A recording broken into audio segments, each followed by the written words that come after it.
Olá, galerinha, tudo bem com vocês? Passando para iniciar uma aula de leitura e interpretação textual no segundo ano. Essa aula é uma aula de retomada e uma aula para a gente terminar o capítulo que fala sobre estilística no nosso livrinho. Então a gente vai falar um pouquinho sobre a leitura, né, sobre o livro do João Cabral de Melo Neto, e vamos terminar o capítulo que fala sobre estilística para a gente dar continuidade aos nossos trabalhos. Eu espero que vocês tenham utilizado esse tempo de quarentena para terminar a leitura. Eu tenho certeza que vocês fizeram isso. Então, vamos lá. A obra que a gente está lendo é o livro Morte e Vida Severina, né? E o ano de publicação é 1955. O autor é o João Cabral de Melo Neto e o gênero é poema, né? Então vamos lá.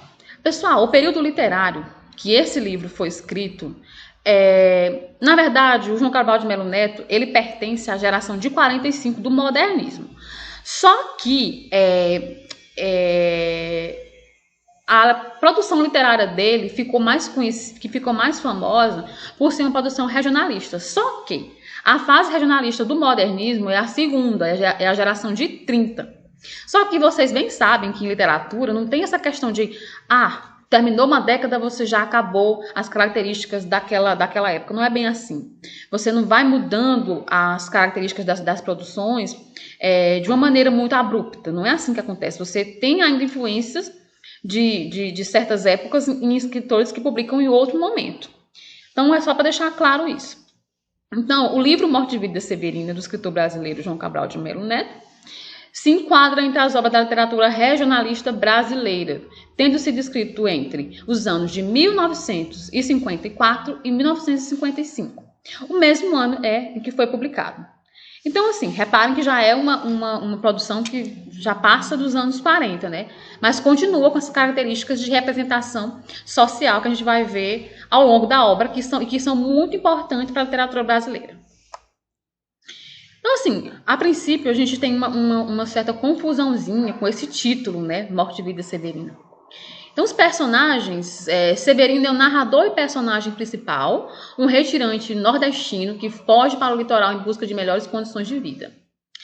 Seu José, mestre Carpina, é o personagem que salva a vida de Severino, impedindo este de tomar a própria vida ou cometer suicídio. Então, gente, é uma obra que ficou muito famosa justamente por representar esses lamentos do sertanejo, junto com outras obras como Vidas Secas, como o 15. E vocês vão ver que esses problemas desse sertanejo, essa luta desse homem nesse local, com a sua condição social, é que vão dar impulso à obra. Então, Morte e Vida Severina é um poema de construção dramática com exaltação à tradição pastoril. Ele foi adaptado para o teatro, a televisão, o cinema e transformado em desenho animado, ou seja, houve o processo de transposição dessa obra que vai além de obra poética, né? Já foi para a TV, já foi para o cinema, já virou desenho, inclusive a adaptação dele para desenho ganhou vários prêmios internacionais, justamente por essa questão de ser uma obra muito filosófica, né? De ser uma obra que apresenta muito essas reminiscências do ser humano.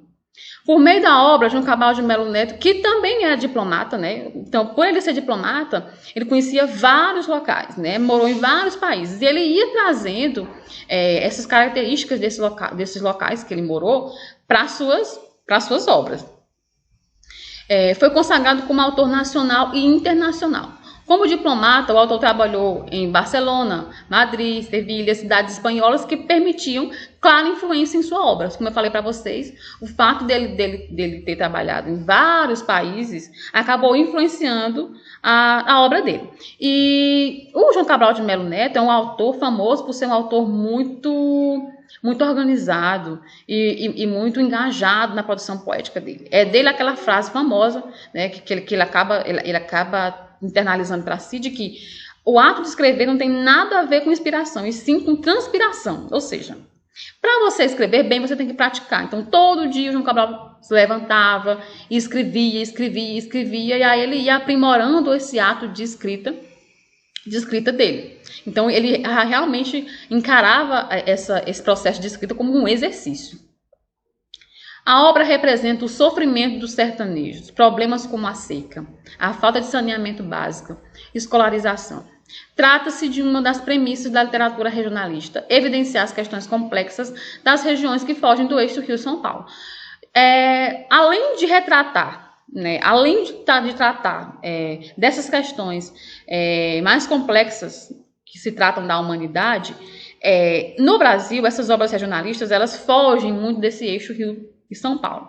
Antes desse movimento regionalista, você não tinha conhecimento de obras que representassem tão bem e que fossem ambientadas em ambientes que não eram o eixo Rio, São Paulo ou Minas Gerais, né?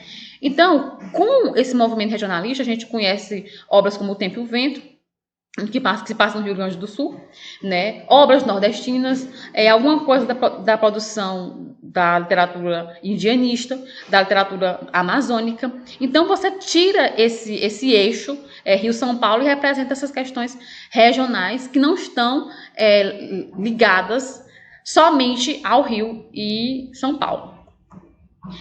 Então, Severino, nessa obra, não é apenas um nome. No título, o nome próprio ganha função de adjetivo e traz uma qualidade para a morte e para a vida. No decorrer do poema, Severino é o nome de todos os retirantes que buscam uma vida mais branda na capital. Também é aquele que não consegue alcançar esse objetivo e é abraçado pela morte no meio do caminho. Quando vocês estiverem em contato com a obra, vocês vão perceber que existe essa questão do êxodo, né? Essa questão de você sair do lugar que você está, né, e buscando um local melhor, né, uma vida melhor. No caso, o Severino sai para o litoral, achando que nesse lugar a vida dele vai ser ainda melhor. Ele não pensa na possibilidade de que existem outros desafios nessa caminhada. E ao longo dessa caminhada ele pode, por exemplo, encontrar a morte, por exemplo. Na obra, como existem vários severinos, existem várias pessoas que também saíram dos seus locais buscando melhorias. Ele vai encontrando pessoas iguais a ele que acabam morrendo. Porque morrem de fome, morrem assassinados pelos coronéis. E assim, esse êxodo, esse sair do seu local de conforto, buscando melhorias em outro lugar, não é garantia de sucesso. E na obra você encontra várias situações em que os protagonistas passam necessidades ou chegam até a morrer.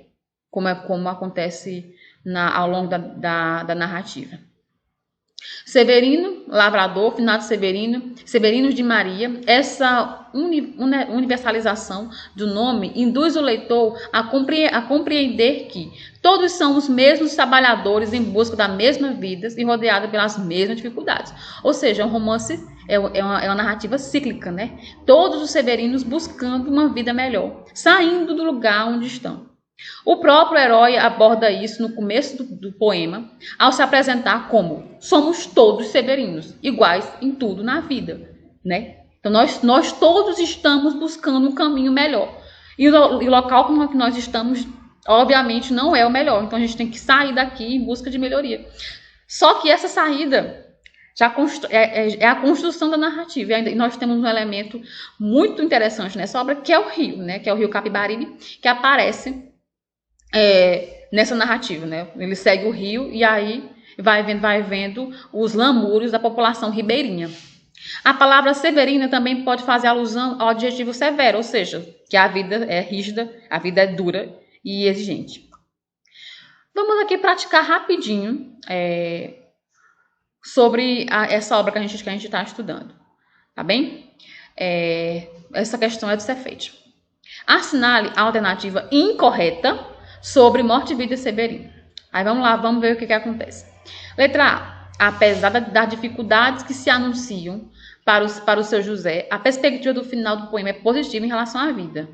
Verdade, inclusive é o seu José que priva o Severino de se matar.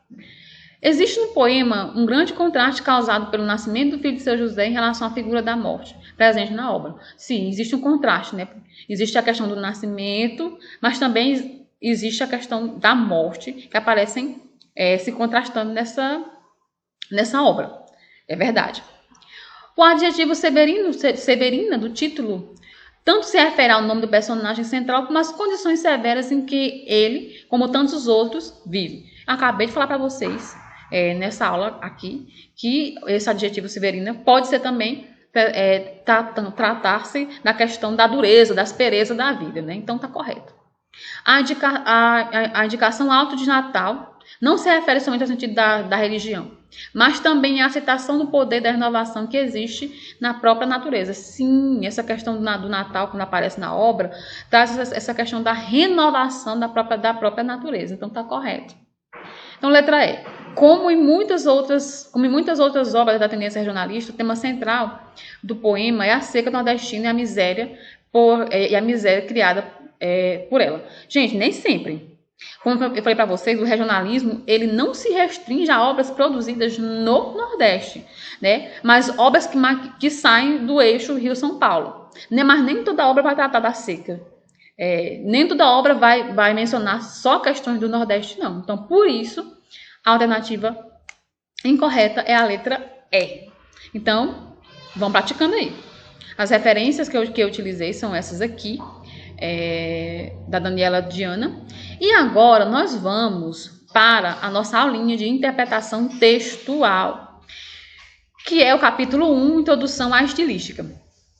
Gente, a gente vai falar agora sobre estilos de escrita e as suas reminiscências na produção linguística e na produção literária. Vamos lá? A gente vai continuar vendo sobre estilística nas nossas próximas aulas, tá bom? Aqui é só uma introdução.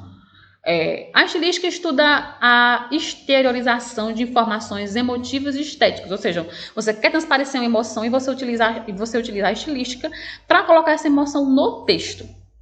Observando os processos de utilização da linguagem, os quais permitem a quem fala ou escreve transmitir conteúdos instituídos por meio das palavras e da sua organização. Isso está lá no capítulo 1 da página 3 do nosso livrinho. Vamos agora analisar esse trecho aqui. Cidadezinha qualquer, que é um poema do Drummond. Casas entre bananeiras, mulheres entre laranjeiras, pomar, amor, cantar. Um homem vai devagar, um cachorro vai devagar, um burro vai devagar. Agora, vamos lá, vamos pensar um pouquinho. Um dos aspectos que diferenciam os autores é o estilo, ou seja, essa questão de estilo é própria de cada autor. Na obra de um escritor é possível caracterizar e identificar certas particularidades que distinguem seu texto dos outros. No poema de Drummond é possível identificar diversos recursos expressivos que podem auxiliar a identificação das características, ou seja, que essa cidade é uma cidade interiorana, que o povo anda devagar. Isso você percebe na maneira que o autor explica. E aí, sendo um pouquinho mais detalhista, a estilística literária.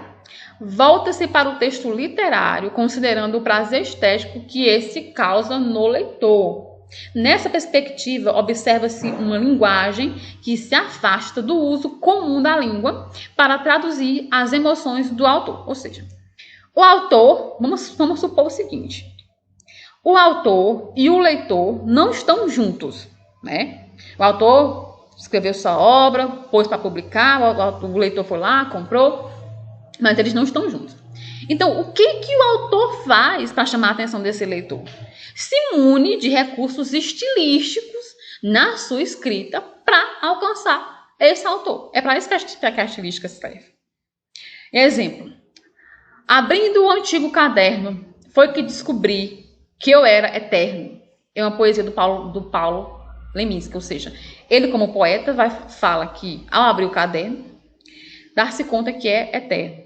Então, reparem que ele pegou essas palavras, caderno e eterno, para fortalecer essa ideia de que essa relação entre ele e a arte daria a ele a eternidade. Então, ele capta o leitor através de palavras, através de rimas, né? E é para isso que serve a estilística literária. Né, para o autor captar o leitor através do seu estilo de escrita. Aí o leitor se afiniza com os estilos de escrita e aí é assim que eles vão escolhendo suas obras literárias. Por exemplo, o modernismo é uma obra que tem uma linguagem mais seca, você encontra alguns versos livres por aí. Já o romantismo é uma obra mais idealizada, com um rebuscamento linguístico maior. Então, às vezes, os leitores não se identificam com a maneira de escrever dos dos românticos e gostam mais do estilo de escrita moderno, ou vice-versa. Mas o que vocês têm que entender é que são recursos que o autor usa para deixar uma característica própria sua.